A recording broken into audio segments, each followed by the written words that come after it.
Superstition. Hello, ladies and gentlemen. World famous Gen Z rockstar Farrell here, and I'm telling you why Stevie Wonder should have played the Super Bowl, not Kendrick Lamar. Okay? The Super Bowl is about hype. It's about high energy, things that everyone knows, that everyone likes, is going to be excited for. Okay? People are not excited for Kendrick Lamar. It's like having Shakespeare in the middle of a warrior match of two Spartans fighting. You do not want that. It was a bad idea. It was stupid. Anyone who wasn't a rap fan hated it. Now that we've gotten that through, Stevie Wonder. Stevie Wonder. Everyone's happy when Stevie Wonder does anything. Now, what songs do I think he should have played? I'm going to say the three that I think he should have played, and you tell me in the comments, what three songs should Stevie Wonder have played? I think he should have played, by the way, his name is Stevland Morris. His name's not Stevie.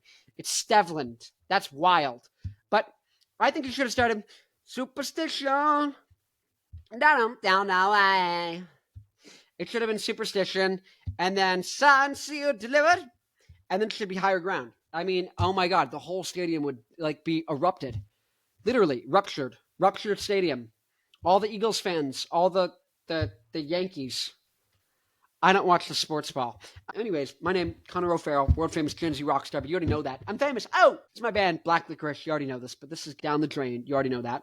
Sounds like early Arctic Monkeys, the White Stripes, garage rock, that kind of thing. This is Getting Closer. Kind of sounds more like Rage Against the Machine, Franz Ferdinand, System of a Down, something like that. Maybe Finger 11. Maybe. Leave a comment if you know who Finger 11 are. And I have a website called newrockdynasty.com. If you're a diehard rock fan, you like rock and roll, that is where all the new bands are. Seriously. I made a free website where instead of all the bands having separate little websites on the internet and social media profiles fighting to be heard by their fans in the algorithm, I made a website just for rock people to talk to each other. So bands, it's completely free.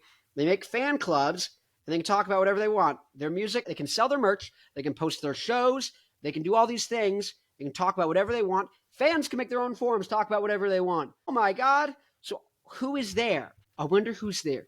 It's the people who watched my videos and like rock so much and are so diehard to find new rock that they went on there to check out all the bands and then made an account and stayed. That's the people who are on there. So if you make an account on there and you find bands you like and that are similar to you and you say, hey, you should check out my music. You go and talk, say a couple things first and have a conversation with some people. Then you can be like, hey, see if you guys like my music. You can be like, we're influenced by this. Boom. Hey, I just did a mix of this song. What do you think? Boom. Oh, whatever. You know what I mean? Go on there. That's how you're going to find fans. Anyways, but if you want to find new music and you're a fan, go on there as well. Because the bands who are making music, who are so dedicated, they're like, I'm going to make a freaking account on this website. I don't care. I'm going to talk to everyone on this website because these are the diehard people. Those are the people who are going to make music. And even if they're just starting out and it's not like the production or whatever isn't there where you want it to be, they're the people who are going to get the production there and going to get the songwriting even better because they're the ones who care the most. Okay? If you're a band, all it takes is 1,000 fans on newrockdynasty.com spending $100, whether it's on merch or tickets throughout the course of 360 days, that's whatever, 30 cents a day, on just random stuff from your band, and you make $100,000 a year if 1,000 people spend $100 in your band. So if you care about bringing back rock, Rick Beato doesn't, Fantano doesn't. They say they do, but they don't actually do anything. This is a solution. I'm 22. It's only going to continue to get bigger. I keep getting bigger and bigger guests on my podcast. I'm going to continue to do so. I'm going to continue to have people from newrockdynasty.com who have small bands on my podcast in between the big guests. When I'm having Dave Grohl on and Darren Malekin from System of a Down, in the middle is going to be you, so I can promote and bring back rock, and you can launch a podcast or whatever you want and get fans going to check out your music. That's the whole point. We need to have a rock ecosystem outside of the industry. Anyways, if you care about rock, you care about bringing things back, join now. Because I am inevitable. We are inevitable. This whole group of people, the whole thing we're doing, you might not like me. You don't have to. It's strictly the right thing to do. And it will be done. I am doing it and I will continue to do it. I'm losing money. I have no money. I spend $2,000 a year on this website minimum.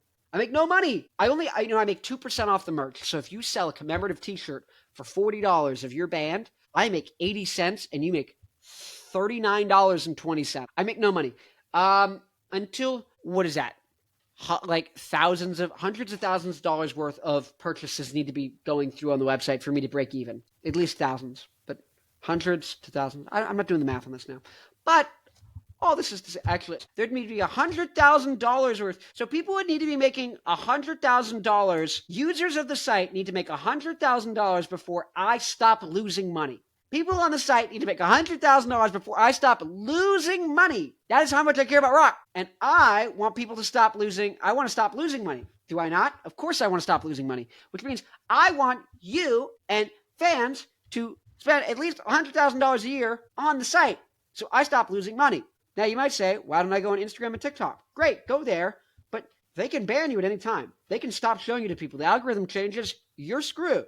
You don't get to just see everything that's posted. Your fans don't get to see everything you're posting. On New Rock Dynasty, they do. How do you know who are your followers? You might have 2,000 followers on Instagram and only 30 people on New Rock Dynasty.